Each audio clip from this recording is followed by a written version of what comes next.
Ia, via le tua le neta ya fou, mo ngai le mamai, oli le whaoa, ia wale pule whaasoa, le tapa au sili le lang soifua ma so mātou wola, lea ua tātou tala me whaasolo tātou ngaluenga amata le neta yao. Ia, ia le li, saul va na tiu tau mai va na tau, ma mau pea lango va na whaafolau, o le mawalunga le nā lo nā lofa ma lo nā ngalelei. E o toi tai maelo o toi soifua se o ato pele a mese le sua le sunga le whaatonu, sunga le whengainga, mese pa ia maulunga le tātou wala ata le Global Kingdom TV. Pa ma lor folau, ma lor folon sa, ile nei tai au manuia, tai au fou, vi ia le li iro nā ngale lei.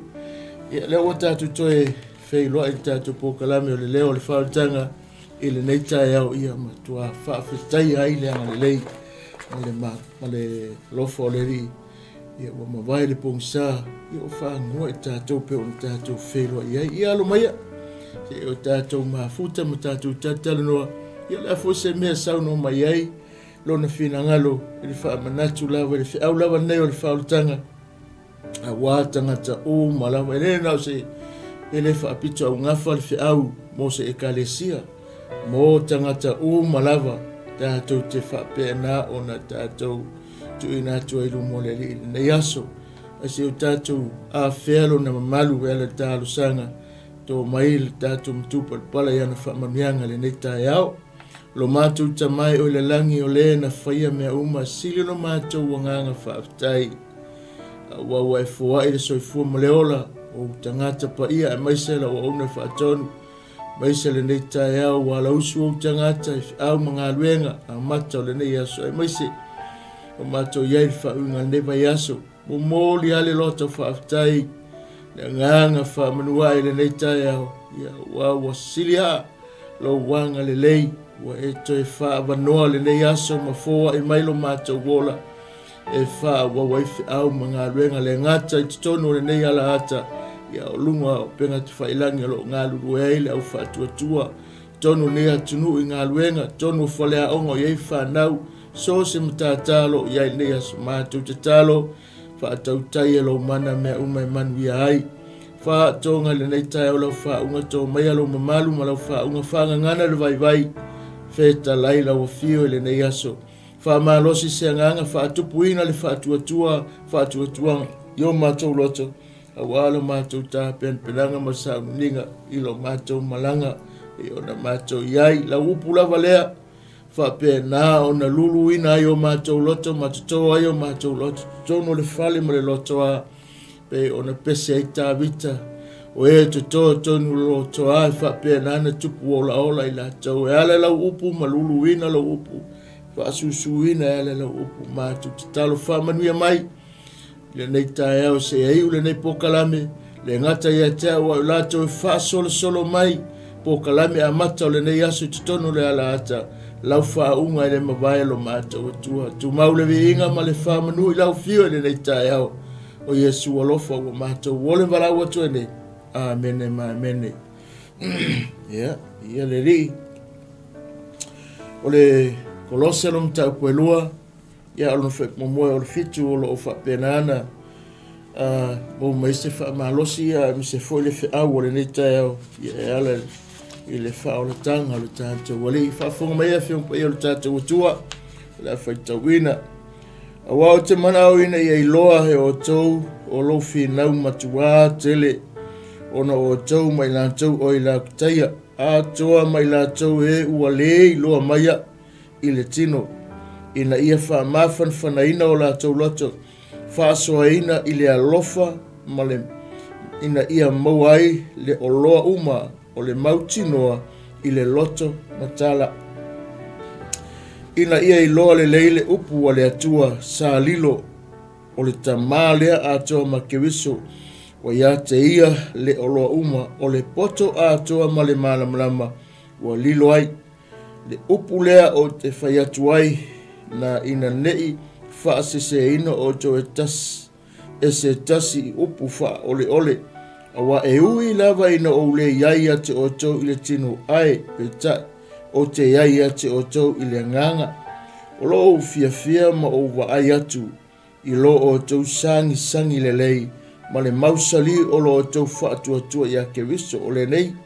Whapea ona o tau talia o le ali o ke wiso Yesu sāwa wali ai o tau ia te ia maua o tau ma ia te ia ma ia whaatu mawina i le whaatuatua whape o na o ina o tau ia whaatele iai ma le whaafetai. Ia whamanuia mai le atua ia na whionga o tātou whaitau whaalongolongo i nei tai au. Pe nana whaalau tele lona mana e lona nganga ia te tātou sa mana whionga pe ona tātou whaalongolongo ai. Au tūr tau tala i nei tai au pose. Whamanatu mo tātou o marawa nei aso. O le whaalatanga e ala i lau whaatua. O le whaalatanga e ala i lau whaatua atu ia Yesu ke wiso. Po le whaalatanga e whaapea nana whaamautuina i lau soifua whaatuatuanga ia te ia. O le whiaule po le tusi len tātou whaitau po le teksa tusi nena ave na apostolo poro i ngai kolose i tonu le kalesia lau ki te. Mak tio fo le kalesia lau ki te ia lau whaapea na ona tuse whaitau tuse wharinga mtau po tolu. Su whawha i poe o lufulu ala tala noa ai. O le tasi lea taulang whaatau tonu o kolose e mao a ele tele o mea maua ai o loa ma le telo tangata e taula iai ma le telo tangata e whapena o na ngai e titonu. Ono se taulanga po le wafu whaatau tele ai tangata tele le oa tele tamau ainga. Tele foi mea maua mai titonu. Ai na toe tuse le apostolo ma toe whamanatu le whiau le tala le ala le whaotanga tangata whaolaina tono kolose e winga i le tala inga ma le moni mawina le tala le lei a Yesu ke wiso le na whapea nana ta i mua ai le pe ona toe tusi ai le apostolo ma toe ave ai nga tusa ngalwenga nga inganga whapea nana ave mua ai o lo whamanatu mta aposuma leiva na ia inale tusi le apostolo na toe whamanatu ele whiau mele. O le winga le autu le aso le nei, o le toe whamanatu la le apostolo, o le wha la tanga ke wiso, e te tauna whaatua tua, e le awane whaatua tua, le oa po le tamau a inga, po le oa lai tono o le taulanga whaatau le wa tele ia o atunu e whai atu i te tonu ono o le tamau a inga, tele le tamau a inga mo ai. Ai wa vela le mele ma mea wa fa pena ona fa leo ngolua ai le soifuanga tangata ke usanga tonu le kalesia po tonu nu ya la ngalenga tu ma tu fo tala le tu singa mta punga tonu tu se fa linga ngai upunga nga fa ngai e tu stala fa mai af la kitaya wa loya sina me ya oi le mele te mana ta watu ya tu ai vela ye mo tu ave vela e malili mo tu malili ina ne ilu wai mai oi. Ona ole le wha whemomo wai ma le le tūlanga le lei. O tangata i lo lātou tatonunga. A ole mea sili lena tā ua ma le mo mianga. Sa manatu iai. I le ina ia whaatau nuu le whiau. Wa le mea le i tonu whemomo e whitu. O le mea sini na tā ua le tonu whamanatu le apostolo. O le mea lilo sa ngātia. O le mea sa le ilo. O le mea sa whapena. Le ua whaalia i le talo fo e ala le maliu ma le toi tu manu malu Yesu ke wisa le loa mai le whenga tua i le mea sa whaalongo a la tau whiewa ai aftoa li alia i le taimina.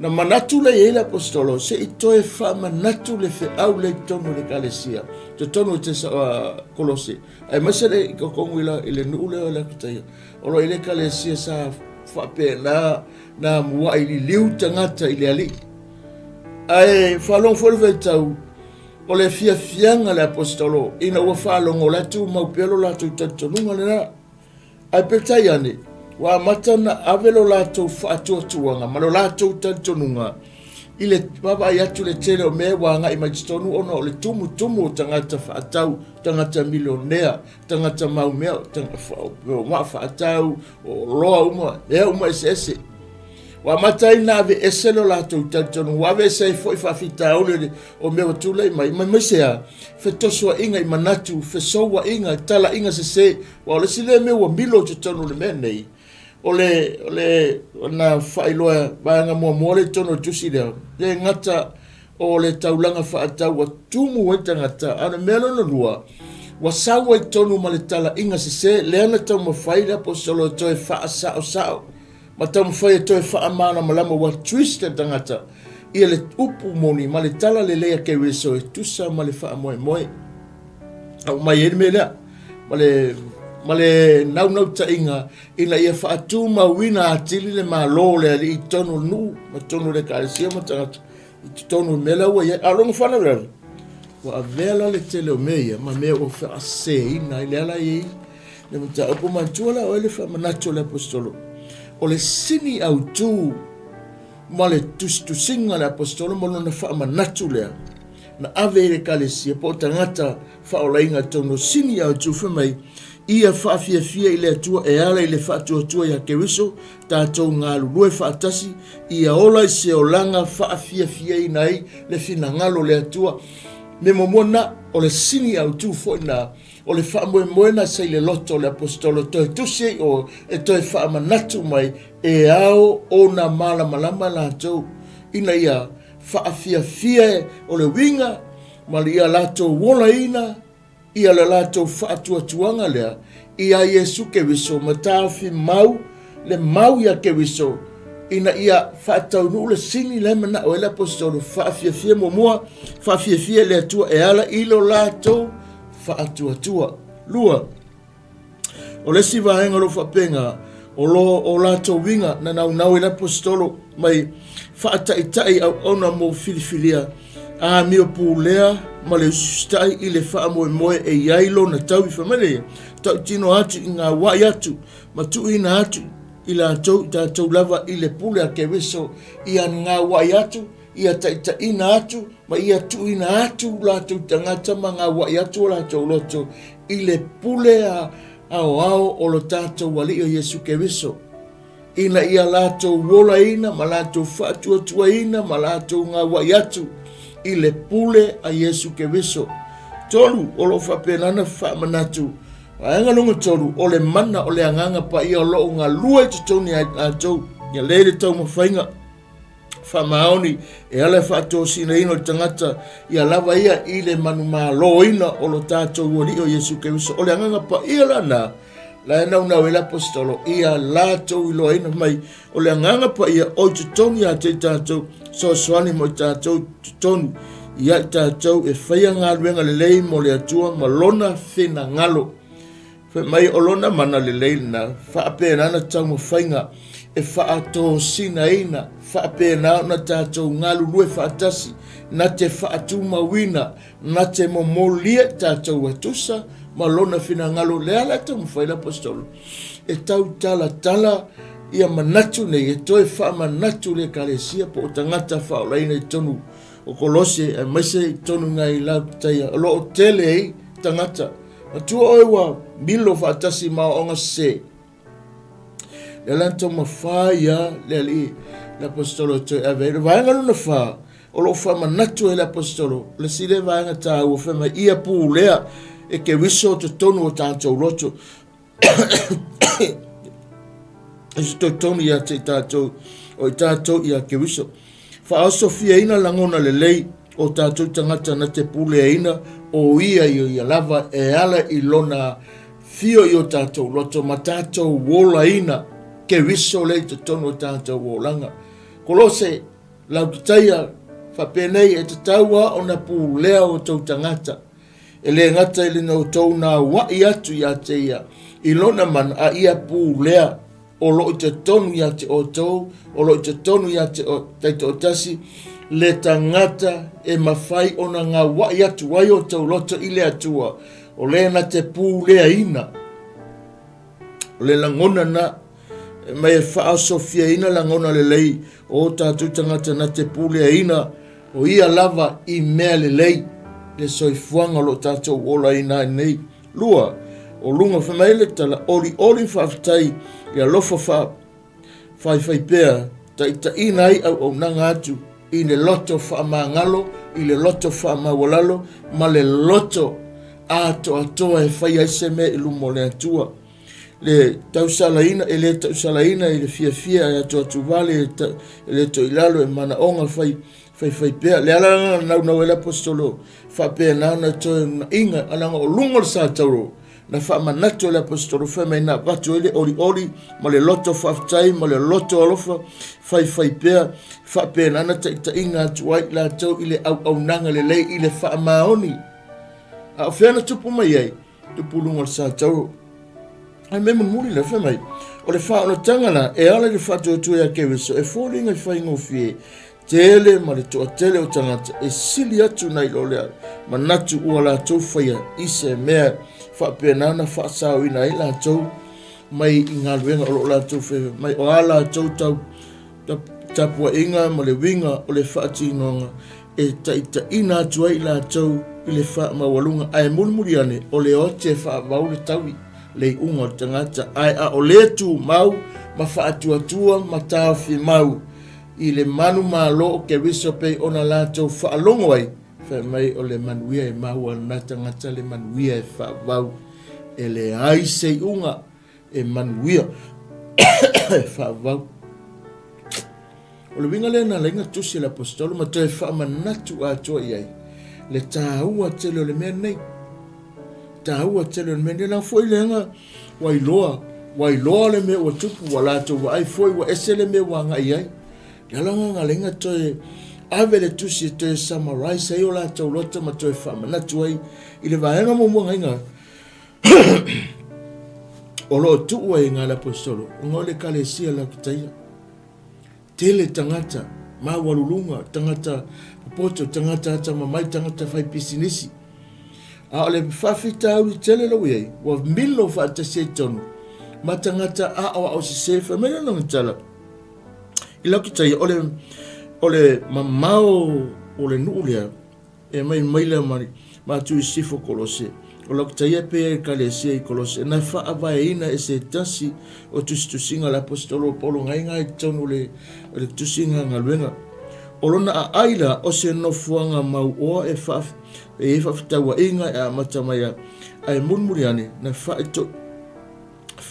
whaito ina pe na wha tio ina ke wiso ele tala ina po o le apostolo po le ngalbenga le ali ona ua la tu talia ina le tala inga se ma ua milo faatasi ma tala inga se wale la tu te le talia ina wala tu le mauina o la fa mau fa longa ina o la tu loto ile mea tasi na tu ua yela ele apostolo na la tu fa longo ai le tala inga la apostolo la tu mauina se mori mau le lei malato loa ile faalinga malato vai ai vavenga ile alofo le atua ina ele taupuna sumule iwa femelele ia olona ai o se no fuanga femei tumu I faatau tumu le loa tumu me matango fele tasila na fafitauni na fia ngai tonu le no nei ona ole tele o atu no e fetau la e tonu I lato fatau alu atu tonu ma me tala inga se lena milo faatasia I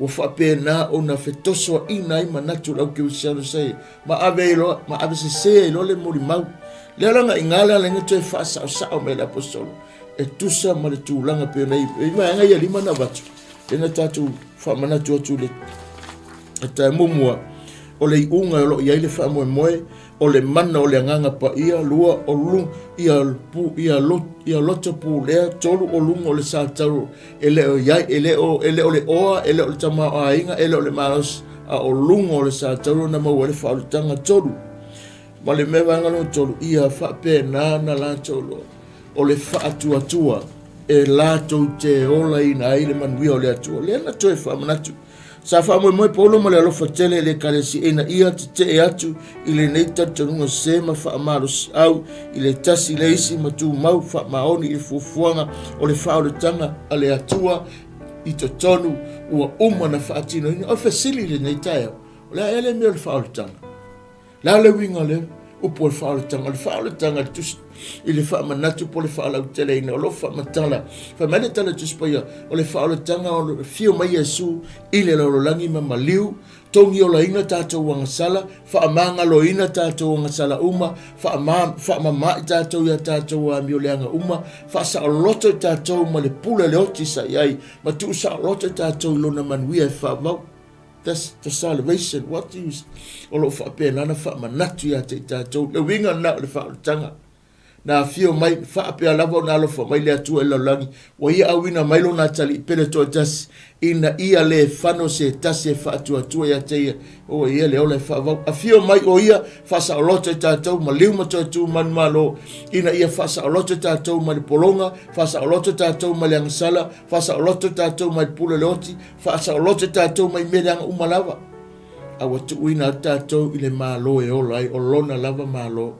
e fa avau le fa o tangana le na to e fa manatu le apostoli tonu kolose lau kitaia e le ole oa e le o tamau ainga e le ole malosi le na to te fa pena na tu mawai ma o onga se le we ai to e fa manatu ia to ole fa o tanga na fio mai Yesu ile la lo langi le nei ina ia malimu fa sa roto o le momo onga le apostolo nau yai tu u te tonu i to e wha manatu yai ina ia wha penana mala malama le pong sa le tangata ma wane whetosua inga la to manatu ile wha penana wha se mai o tala inga se o lesi lea whai pumua tau whai pufitu o matua tu ma losi al apostolo e wi piuk le tala inga se lea ia moni maupi pelo ia matala inga ia lo sauti tonu e fa pena ona fetoso ina itangata ma ave esele tanto nunga tangata ile atua male manuio le atua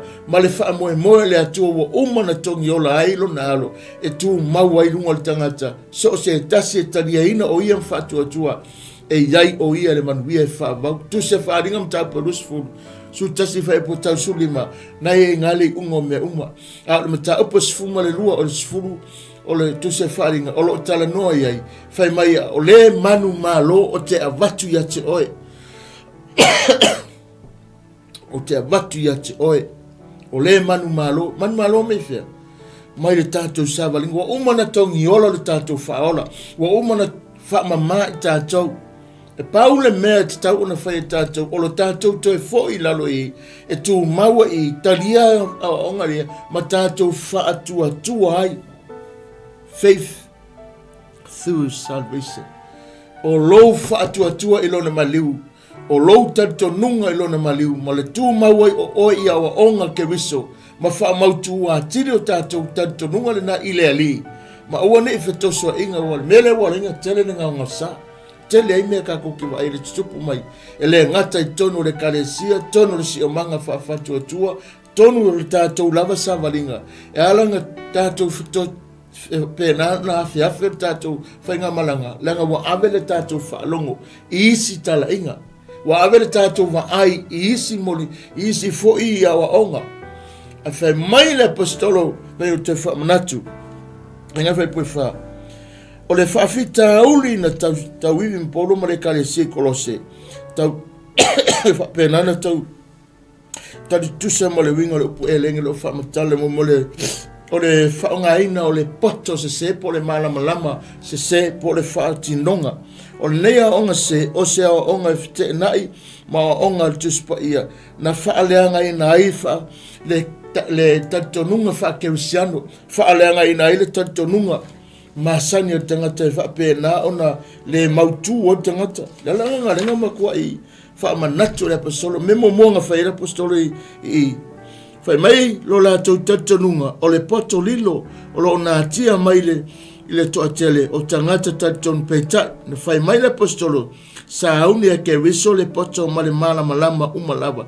Tātou te mauti noa, ma tātou mo omia, ma tātou loa ina ai, le ato atoa o le manuia na whaia mo tātou e ala ilo na maliu manon tātou manmano.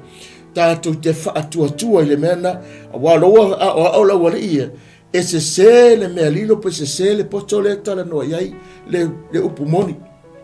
Ai to e tali le apostolo, whai mai le tali le apostolo, e le ai, pe tai whai mai polo, e sa unia ke risolea le poto ma le malama ina ia lato loa atiri ai ma whaatu ma wina ai le malolo tātou wali iwa tātou whaatu atua iai o le momo onga po le tau ivinga po le tu singa le apostolo i whaamanatu iai ina ia whaatu ma wina lo latou tatonunga i le whaatu atua atu ia tia ai ngoro lua na latou wa o mai whaapea o le tino e le anga tasi lea o onga na latou whaia tonu le karesia tonu la kitaia e le anga e leanga le tino.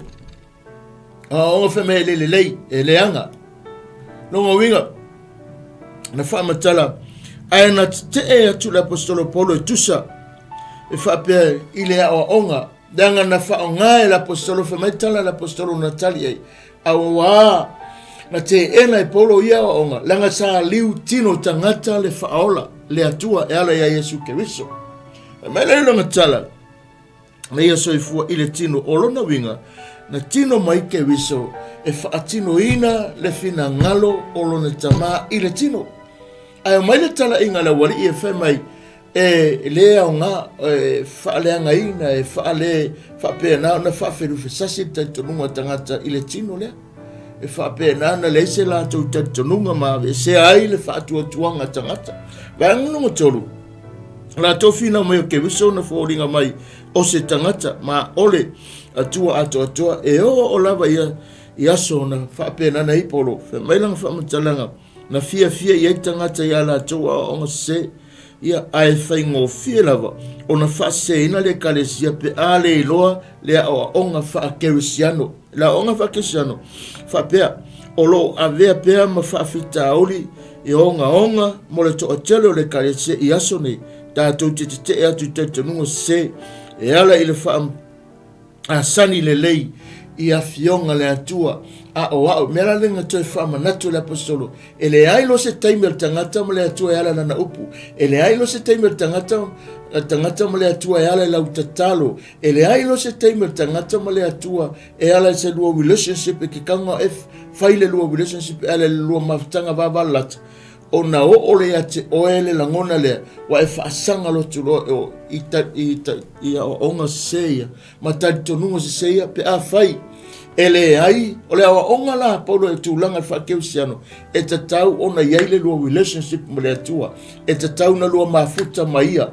e tatau ona lo tala noa maia e tatau na ia te oele le fionga le atua na upu e te lo mafuta ai e te lo tala noa ai e te lo so tai ai e ala te talo e ala le lo maftanga va vala lata ai ale ai le lo maftanga le na fe me lo tala la apostolo o inala le tupu ai le fa fita uli le va ve ai ma me o fa penana talia tangata le onga sepe a faiele o te tonu ia te oe le pumoni a faiolo e talia Yesu o fa penana fe me talia Yesu e fai mo wari ai le o olai ele o mafai ona ia se fa vai mau o le olanga fa kerisiano po lo tadia ina o Yesu no olanga ele o soifua ma ola ma le o ia se fa vai te tau te tomi a te tātou.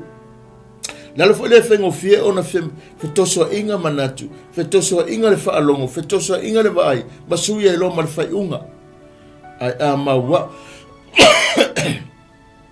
ai a tātou maua i le whaatuatua e ale le tala lei, pe ona tau mawhaile apostolo fi na wina, ma toe wha manatu ia le kalesia lau ki taia. Lala fo inga na inga tusi nga whaaringa mta apostolo, tau patoro fai pas fuma fa hanga talu suma lua fa malau na o lon me ya oi talu mai le aso a ole nei ona ole telo tama a inga male o ya te o wa ele mauton wai le mele o te vatu ya te o a fai te malili mo to mali a fai te vevela mo to vevela ina nei luai mai a wa fo lo wa tupu te o fa manatu ye ya fo lo to tu se la pastor mo to o mai le fe au de tai au le nei awane tuina lo fatu tuanga ise mea o ile lalo langi nei o le fa o le tanga Yesu Keriso ia e fatu tua ilo na maliu ia e fatu tua ilo na upu ia e sa vali ma le mautinoa ma lo fatu tuanga ia te ia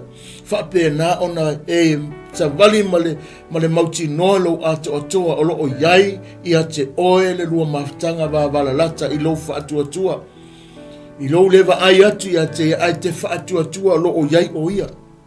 O lo whaitawino le na upu e tere o wapena na e whaalongo lo na siufunga a lo o e whaatua iai o lo o ia te oe le na. O le lua mafutanga tala noa ia so uma ele o lo atu tangata na o oe lei lo atu. O lo na whaatuatuanga o lo tamu whaia o el apostolo ina ia tu maure tangata le tali tonunga ma le whaatuatuanga langa tele taimi whapena o na whai e tangata la taulangon, whai e tangata me o whai ngofie o na talia. Mo o mene me talia ilea, ia o onga e vai atu iai.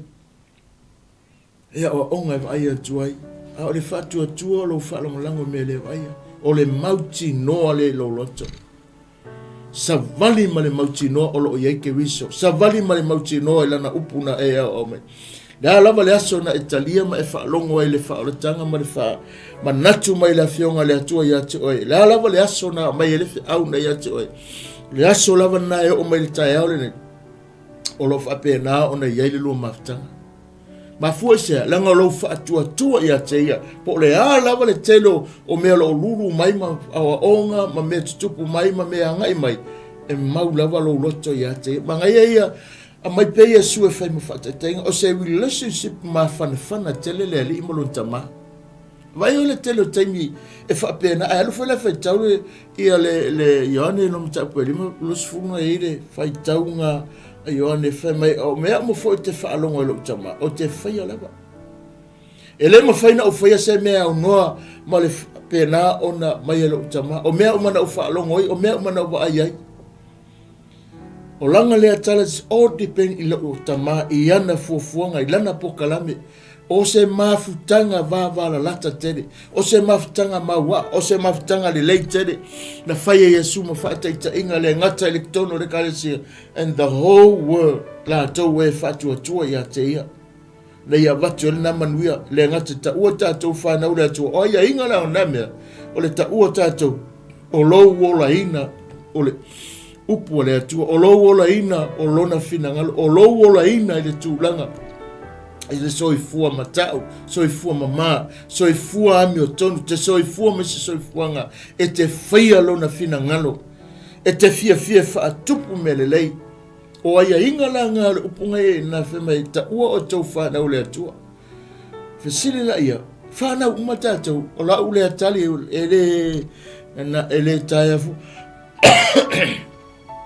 Ele tae fua a lau le atari ele o tangata umata ua whanau o le atua na o la tau o e whaialo na finangalo na o la tau e whapena na tutu mau na o la tau whapena o na whaataunu ina na mea tonu e ola ina lo na finangalo e ona tau mo whaila apostolo e whaamanatu le mena rainga mun muri tutono le talanga whai mai whaamanatu ai o lou tala inga o ke wiso e whai mari o lou olanga. O lou tali ino Yesu e whai marima i lou olanga. O le amatanga lea, o le ola whaatasi ma ke wiso. Ai te tau ona whaawau ona muli.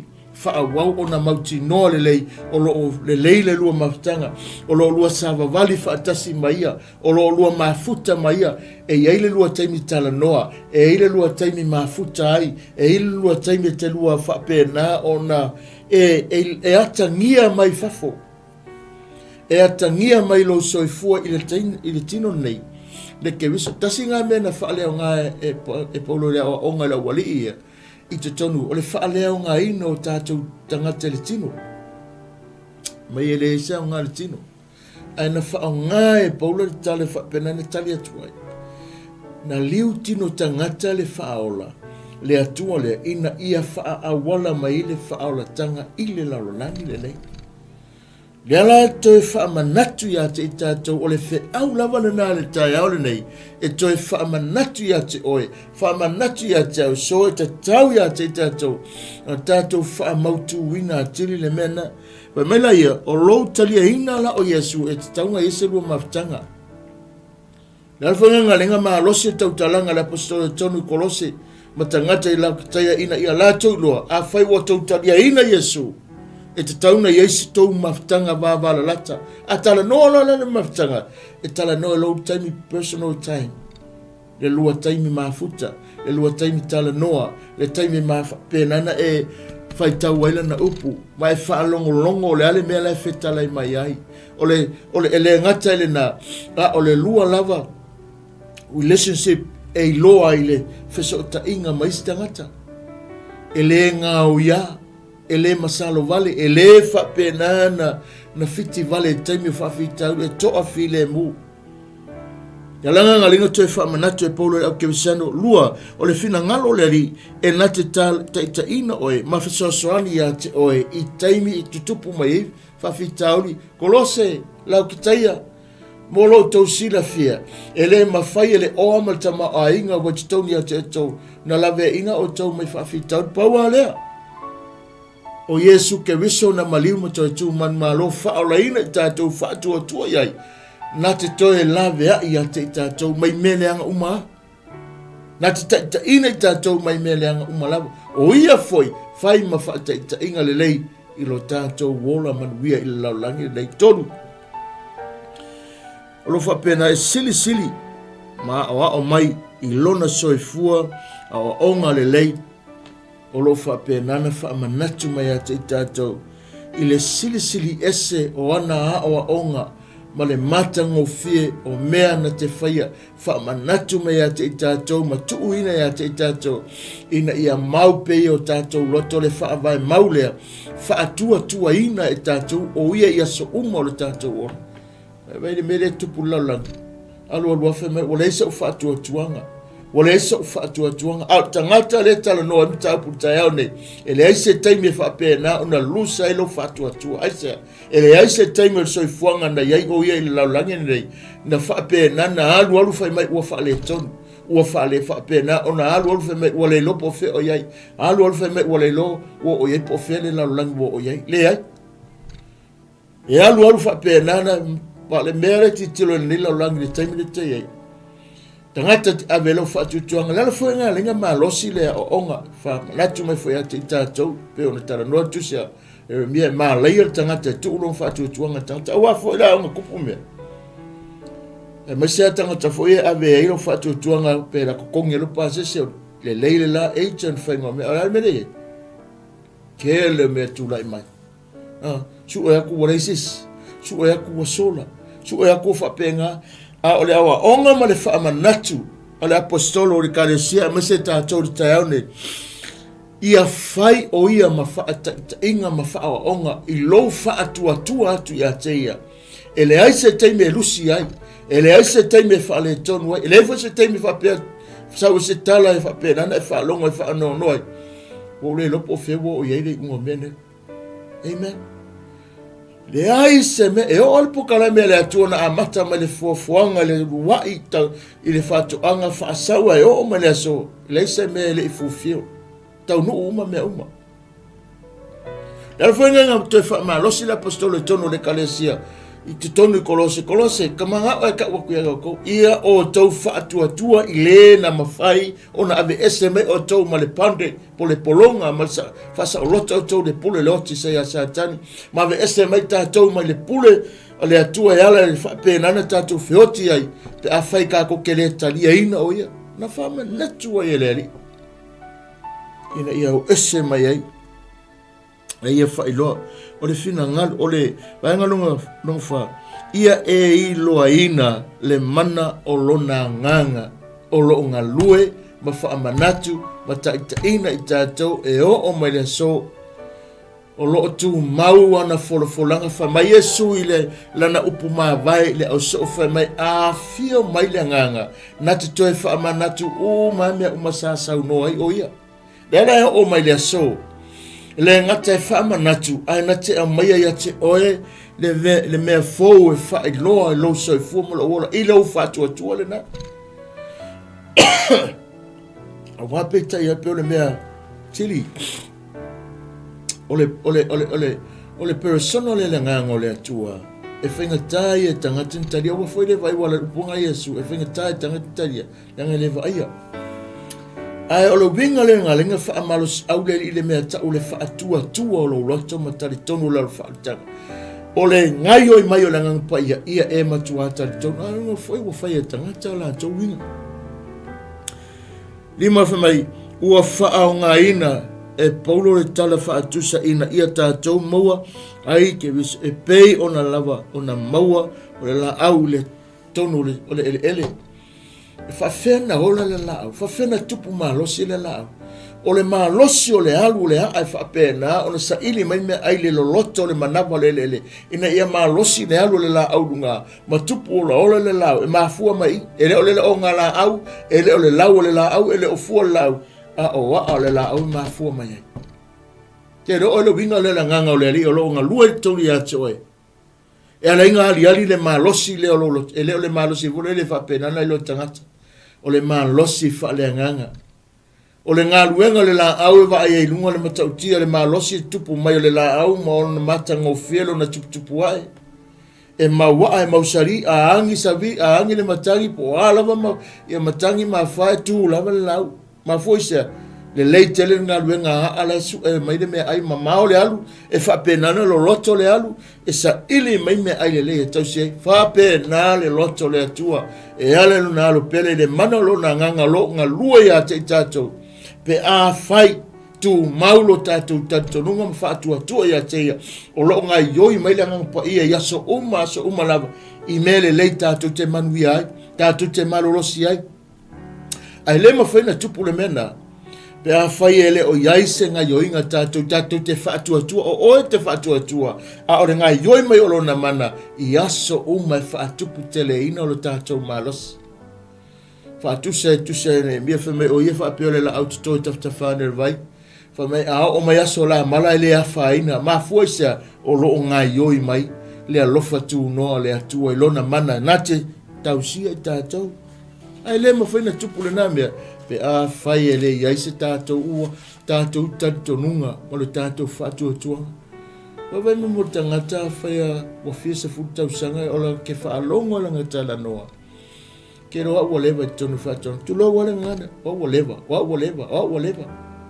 ai le o malosi le o tupu dale wingo le me ele o yese o la fale ele o tupu le o la fale ngana o la tupu le o la fale tino le malosi le tino le malosi le o la fale o se upu le o la fale ngana ele o la ngau i ala me fa manatu na le postolo lima o le telo o tatou ma waina o le tātou malosi mai a te ia o le wha tia fo ilea o le wha teleina o mese o le tele o le tātou malosi mai a te ia i lo tātou sa ili ma lo tātou mafutanga ma lo tātou wola ina o le wha atua o le wha tia fo le tele whawhitauru te ia mawe te ia ma e wheta ia tātou whawhitauru o le wha tia o le kelo le keimikiru mafutai aisea e whaali mai ate oe mea uma, e whaaui oe le awala ki saunga le mua, e taitaina i tātou i lona ala, e manu malo ai,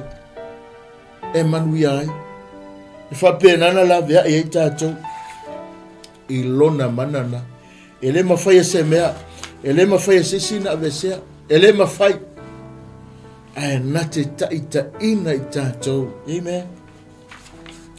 Wena i ole, o vanga i e wha, na wha manatu le apostolo me e wha te tau ona e na tau roa. Kolose, te tau na tau mafofau, toi tau manatu, ma toi mafofau, me e lau tau oto, toi me mumua, e o tau loa le malama lama o le upumoni le atua, na o whai atu ya te o tau lua, o tala noa ya te o tau i le tala le leia ke wiso, o mo te sanonim tapu mumufa i puerima. Tolu, o le wha moe e iai lo na iunga, o le wha moe e iai lo na taunu unga, nā le e perum tapu o le wha moe o le taunu unga, o le wha tua le nā ia Yesu ke wiso. O lou nā wha tuanga, o lou nā tatonunga ia te ia, e iai le wha moe le mena, wha o le wha tua atu ia te ia, e iloa e tātou, le isi le stepu po le sila asanga le lei, i le soifuanga o lo tātou iai. Po le ale kei me sau ele fili, po le ale anga i mai o mea tutupu le laulangi nei, a o lou wha tua tu mau, e a mai e a te oe le sila asanga o mea te tau ona whai. Kei lo o e le file mu le langi pea o le taimi e sau wale tātou savaringa. E le malo lo na alofa tu le noa e wha pēr nā, ona sa ili a walo tātou sanga le mu. Pe a whaina tu maulo whatu tuanga ia te ia. Whaasino ia te tātou le awala. I le whatu langana. Whamena ia. e whaasino ia mea lilo o le tala le lei ua whaalia mai nei e le atua ia Yesu Keriso. O le matua ari whaipunga le tala noa ai a le tatu tusin whaitau ni. E ngā whaipu e whaalima o lo fitu, o lo tala no mai o le mea lilo, o le tala noa le mea lilo, whaamanatu le apostolo, o lo tala noa le mea lilo, o le atua ma le whaatulangana o lo na alo pero Yesu Keriso i le larolangi. O lo whaamanatu i ngā nutapu mo moano whaipu ruono ma lo fitu, me tusi ngā koruse. O lo o mai a te i tātou whaimere whaipu ruono ma le lo fitu. O le upu lilo lea, sa nā tia tanu mai le amatanga, tau pulenga, ma mai, a ona po nei ua whaalia mai i ona tangata pa ia, na whina ngalo fo i le atua, ona whailoa atua i le unga, o le sili ese o le lei o le nei upu lilo, i nu ese o Keriso, lea o lo i ate o tau o le wha moe moe, e manuia ai. E whaai ua le tau talanga i le whaipuna, e wha manatula le apostolo. Kolose, lau kitaia, te mana o tau ia te o tau le mea na. O le mea lilo na, o le mea sanga atia, na wha apolo mea le atua i le amatanga o whenga inga kuai se i o mai, na wha alia i tono whenga o Yesu Keriso. Na fio mai, mea wha mai tala tusi, na mo o la tau whengan tuai fia wa ai. Ai amu ia o tau wa ai, ma tau tiro, ma tau pai, ma tau iai. I le mea lilo o Yesu Keriso. Wha amanatu, e le o iai a oi fia, e wha asino i mea lilo o le, ta e whaipunga lua, i nei mea lilo o le tala le lei o lo na tia ai, o a uma o le poto, ma le malama, ua siri lava. E tusa malana whaasino manga. Roma mtapa suta si whaipatoro. O loo whaamanatu mai ai. O loo tautala ila fionga le atua e au mai ai. Lana whaasino manga le na. O loo whaamanatu. Roma mtapa suta si. O loo au mai a te tātou. Au loo whaipatoro sumatoro. Whamai whaipatoro sumatoro.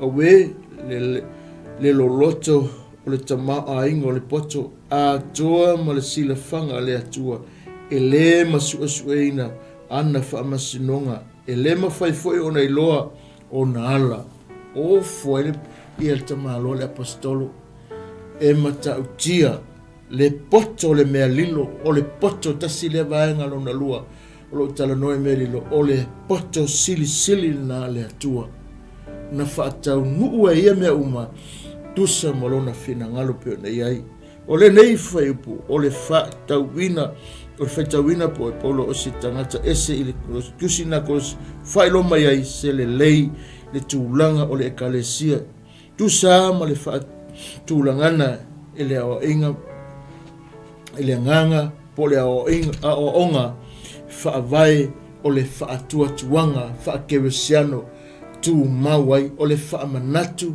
malana whaalau iloa. Whailoa mai fo ina mea lilo o le ola manu malo ia Keriso. Ea vea se tasi matangata fo ia Keriso mwhai whapena o na saba wali o ia ma le saunga le mu ma le manuia pepa u a olo o iai le fisosoni ia te oi.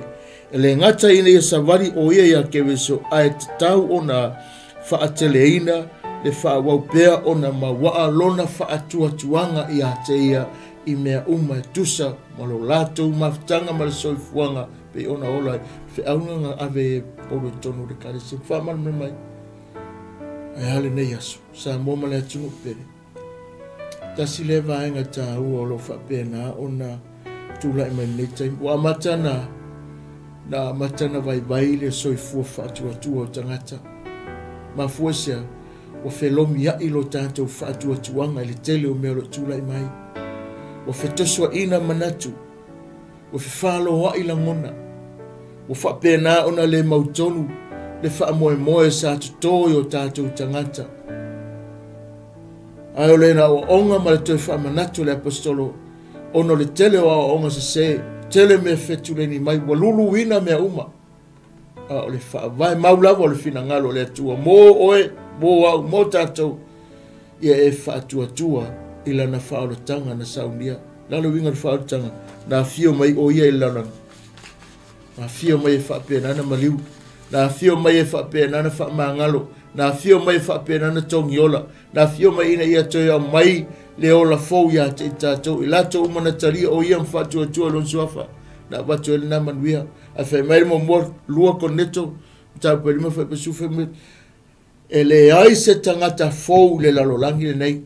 A o seo ia ke wiso whautaua ma vai mea tuai. Whaafowina mea uma. Lala fōre ngalenga nau la pastoro. To e avere whi au whamanatu tongu kolosi. Langa le nofo mai o. Wai te tonu le kalesia. Wai te tonu tangata. Wai te tonu le whi au se. A to e whamanatu le pastoro. Ia o tau tu maula o tau whaatu o tuanga. E ala le whi au o le tala le leina o tau whaalongo ai. Langa whi mele mo ni mau nuta kumumua. Le taimi na ila pastoro i. Mamoni mau ai. Sa tele na wā tangata le liu. Ai na tupu ai lole manuia o le atua tonu ole nu. Ma matalone fetoso inga tatonu. Ma ofi mai tonu. Fa vai se le ala ngalinga mafu. Fa penga uma oeles. Tatou i nei wai tau o se fuanga tatou ia. Toi fa manatu ya ti oi. La ele winga o faaltanga. O faaltanga u fa mangalo oi. Ma liwai o ia fa mangalo tatou. Ave ese tātou mai lalo o le whaasala. Ave ese tātou mai lalo le amo polonga. Ai tu mai tātou sa o tonga. Ua whaasa o loto mai tātou. Mai lalo tala mo mwako i le karatia mta po e nifamamu. Ia o tautu mau de sa o tonga o whaasa o loto mai ke wisa ia te tātou. Ai wangi ka koea apa kui o le me sa polonga ai. O le fina ngalo ngau le atua mo tātou. Ina ia wha mautu ina. Wha mausari ina. Toi wha pēnana wha tuputele ina ia te tātou langa o le fina ngalo tupito. Me hanga ringa wha mata whe mai. O le wha moe moe ia tau tino atu. Ngā wai atu. Ma tu ina atu i tātou lava i lalo o le pule le ke wiso manu malo lea. Ina ia ave loa e pelo tātou tantonunga. Malo tātou whātua tuanga. E le mawhai se mea na ave sea. E le mawhai e sesi na suia. E le mawhai fo isa awa onga o na liliwina. Ai pawane mea ringa mafua o na liliu. Ma sui lo tātou tantonunga. Ina ua le maua alo tātou whātua tua. Lalo winga le maua, le aise tātou maftanga maia. Le aise upo le atua e mau tutono tātou lo ataua tele mea mai tu tono. Ai ua le aise ava noa le upu tātou te tu tutono tātou anganga e mafau fawa ilanga fe mai le tala tuspa ia. E whaapena ona sau no fetala i mai le anganga o le ali o tātou anganga. E alanga tala noa tutono tātou anganga. E leo tātou, a o lana upu tutono ia te oe. O lana, o le anganga o le ali e tutono ia te tātou. A tala nono le i, e te taunga i le upo le atua tala no mai ai, o ia ia te tātou. A le aila se upo. E le lopo la le mea le tala no mai a tātou. E le lopo la le winga o le whaalutanga ia te oe ma. E le lopo la le winga o le whaamoe moe lea e tala no ai. Pe a whai e leo ia te au le upo le atua, pe a whai le isa mamafutanga. A whai... a whai le leipo au le ngoa o le whaalutanga. Pe leipo au i le ngoa loto, o le matou loto e whaalainga. O le matou mafutanga e whaolaina. O le matou ainga e whaolaina. O lo tama e whaolaina. O lo tina e whaolaina. O lo usa e whaolaina. A whai le leipo le le leipo ia. E te whaamanatu ia te ole upulena avera apostolo tonu i. Kolose awane o tau whaasese ina o tau nisi o onga. Tu maulo tau tatununga. Whea. I le mea sa tu ina atu ia te o tau. I le lua yaso. Ma le taimi na mafuta e whaamanatu ia te o tau. I lalo le whamai o te toi whamanatu te tō i o tō na wai atu. Ma tu ina atu o tō lalo le pule o tātou ke riso. O i ngai manui ai tātou lua. Whapenana whamanatu ia te tō o lo i ailo na nganga mana ia te tātou na te whaatu mawina i tātou te tōni ia te tātou. O le fisoasoani mo te tātou te tōni ia te tātou. Na te whaatino ina ngā ruenga le lei kāko ke whaia. I le ngai o i mai o lo na mana. Tolu o lo whapenana whaamanatu mai. Ia whapenana whaasofia ina tātou mea le lei. Tātou te whaia inga luenga le lei. E ala le pule o lo na nganga i o tātou nganga. E whaamanatu ia te tātou. E mai le me a kako a le eila si tātou taimi whapena. Pe a whaia le leile tātou mawtanga. Ona tupu e rea tātou. Se whese e se inga ma se langona whamere. Ia le whaipuna sumalua, i le tātou tus. O lo wha manatu ia te tātou, le vāenga na. Ele fai pa suma lua fe mai. Ia tanu mai. Ia tanu mia. Ia tanu mia o tau whaatasi maia i le baptisonga o lea foi.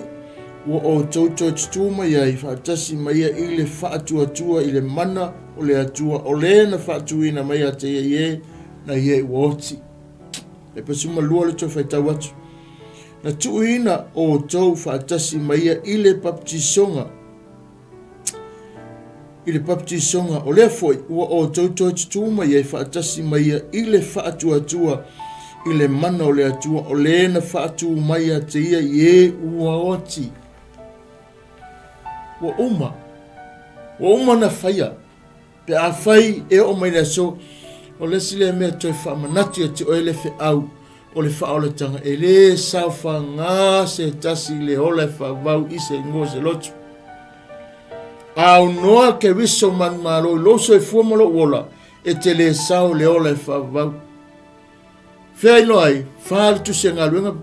Whai pa sumalua mai pawale suafa e whaola i nai la tau mo e wala awa tu ilon suafa o Yesu ke riso. Ele mawhai zes. Ele mawhai lava se tangata o na alu le manuia. Yohanes mai fafa i pono. Ele sao atu se tasi tama. Feo i eile tama lai le langi. Ele mawhai na o atu e pe ale ui atu ya te o i le ala upu moni ma le ola. Ele mawhai. Sa moma le atu upele tato uma pa anga mawome masani olo e whanonglongo te aone ale ai e sulo soifua ale ai le ali man malo ilo uola e le maua au le manuia e whaavau o i lato uma whai mai le tala tu se whaalinga mta upos e sfurulua sutas olo whapenana whamanatu mai o le manu malo o te watu ya te ia matina nofa atas i le manuia e whaavau a pe nana batu tu fatu e famanianga le atua ma batu ai le na manuia o fe le tala no le ola manu malo fe puna in mata puna sumalo anu fe pesfulu sumatas a wala to man malo ya te ia ona o toto te mai mamoe mo le upolo la to mau wala to le fa apelpele ni fo lo la to wola na o lava ile oti amen. Wale mawhai se mea ona vesea lo tātou tatonunga. Pe tu umai a te oe se whaasalanga tu woti. E le suia lau tau tinonga o Yesu ke viso lo wali.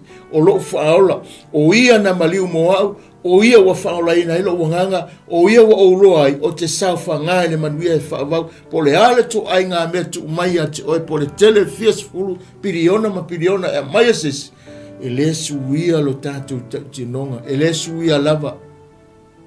Le tangata le mai tala na pastor. Nana pauale le mea no langi nei. Pauale le mea te maua ele suinga. Upu le sui. Po le ale tele o mea te whaalongo e sui le mea. Paulava leo le tangata. Le tautino le upu le atua. E te maua lo tangata. Fato ae maua lo le upu le suia. Ona e ola ina lea pe a whai atu maulau whaatua i le na whaia mea umalava.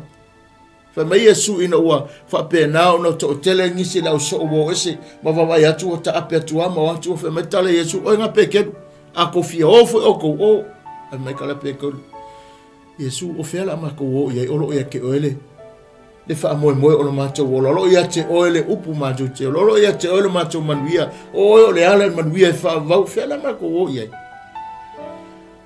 e pese mo tusi stavita salamu whai mai pe whai mo au turu inga le lalang e iai oe pe fo fola so moenga i se ori e lo iai fwai moe amen po le lava le soua inga le soifua ono e iai le lalang e ia e tu maulanga le awala le tātou te ui ai o lou whaatua iai ia e whaatua langa le whaatua na te e te lelenga luenga le whaatua i le tātou wola i le lo langa le whaakeusiano e te lelenga ioinga pe te lelenga luenga le whaatua e whai e te tau ona tātou whaatanga ina pe ia souma ma tātou wola ina pe ia souma le whaatua lea o le whaatua le tala noe polo o le whaatua lo whaalangolango me te leo wa ai o le mauti noa le leili, i lou loto, e tau nuu le tau unga, ua umana e wha,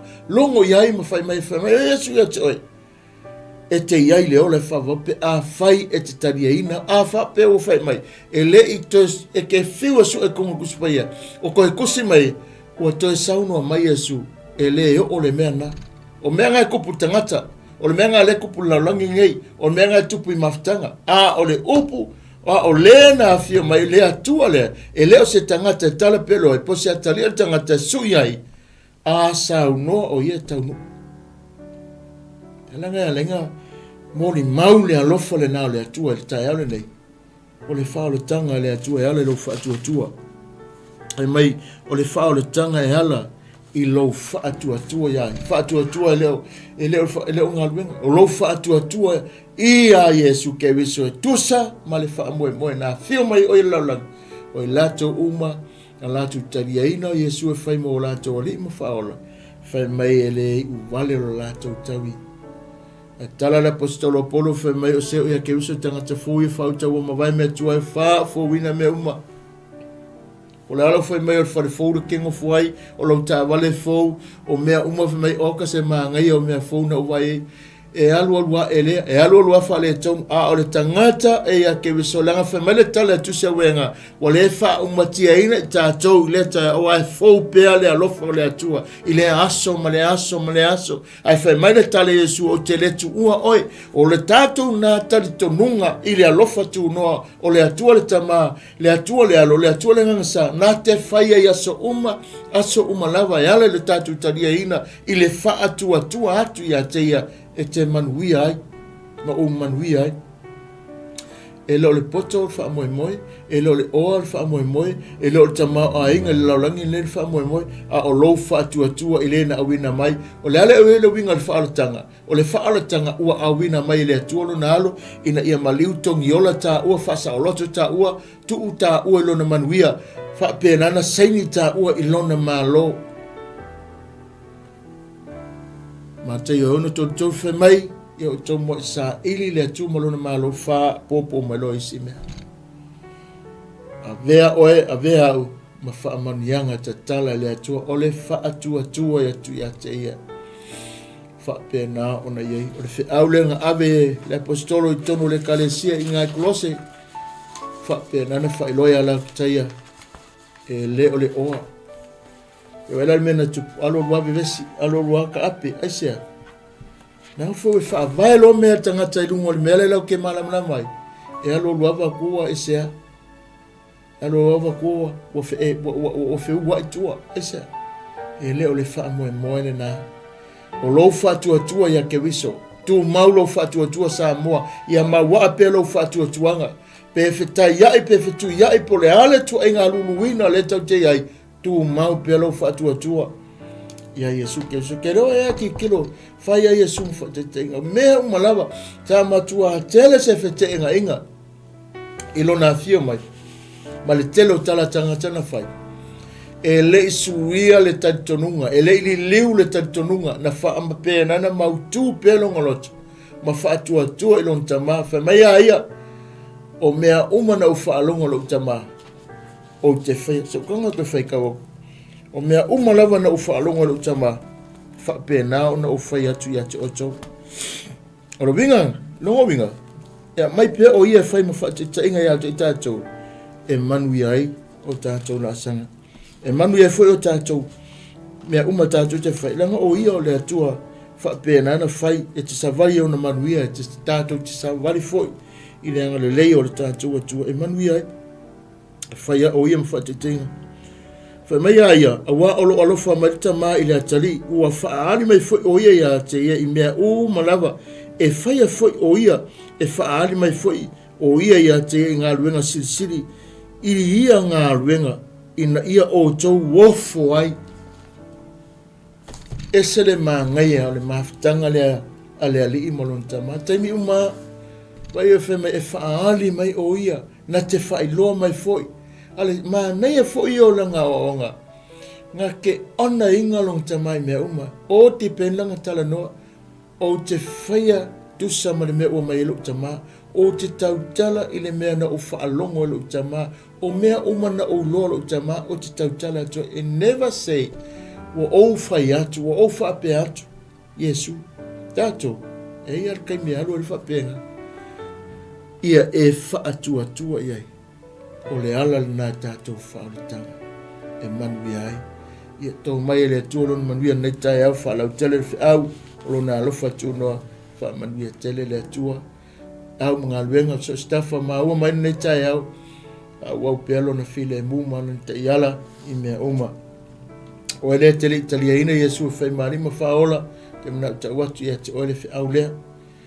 Fai te oti nei ai tele italia ina Yesu fai marima faola. O se oli le unga. Ai a fai te italia Yesu ma e fa atua tua ia te e pe ole fi au le nei tai au. E te manuia, te iai le manuia o le atua, te oti nei, tato iai le manuia o le atua. Fai fo e oro e alala mai whaanong longo o e whapēnana e fia so anga lotu wa taria Yesu alo o e ola ina le o langa le tino o e whai te whaatua e te ulaula, te impia e laula wawale e la ela se senga oe ma tangata laulangi. Tau atu ia te o tele o whaatua. E le o Yesu walofa ia te ia. Nā fo le te milo whaatasi soi fuma ola pe i meo le tino. Ai e whapēnā na watu e le atua ya tau whaim whanau, ai se a whamai, le tala mo moi o ane, ala mta upo toru whaipu e walu mareiva, se furu whasoro mera, o le whanau e le atua e le leanga, e le e se me pa ia e se whaama maina i la tau. So sta ngata taria Yesu e whai mari, whaola e lona soifua, e le te taunga to e tāngu fia mei nei, hawa fo e tātou te sauni atu le manuia e whawau, ai le te tauna tātou wola whaatasi ma mea le tino. Ia whaamanuia le atua le au na nei asu, whaanau te le atu, mo tātou umalawa. Lo mātou tamai o le langi fo i le vi inga matu mau nau fio. Whaamanuia maanga le lei atu se o mātou atu. O ai fo se tasi o whaanong longo le ne tai au. O wane tu ina se file mūnong lotu. Ai ia whaia se file filinga le lei. Ina ia i loa ma taritonu ma whaatua tua atili lau fio. O le ala le na manuia wala au manuia lau ona mo le whaatonu mo whaatua whapefa no whaialo au ona le atua lo ngā solo mai pokalame whaawau le nei asu ia whapea nana tu maula whaunga lo mātou atu manuia au mga luenga mtiu te tonu so mātou atunu ia ilo wanga le lei mātou talo mo so mātou atunu o Samoa manatua lawa Samoa le talo le mātou tamai ia ilo file mu malo wanga le lei talo mo e le pule ia maua i la tau le file mu ala o fio mangaru rue au mātou te talo whaatu la ia lau o fio le na te taita ia Samoa i lau manuia malo wala manuia lau nu Israelu ia ilo file mu tonu Isalema i pui malai vea ilo nu nei asu ia ilo wanga le leilo mātou tamai mātou tu ina atu le nei tai au ma le loto wha mauna lo awane a te mātou vi ia lau o fio ono Yesu o mātou wole wala au o toi nei amen e ma amen manuia tele le nei aso ono Yesu. Mene.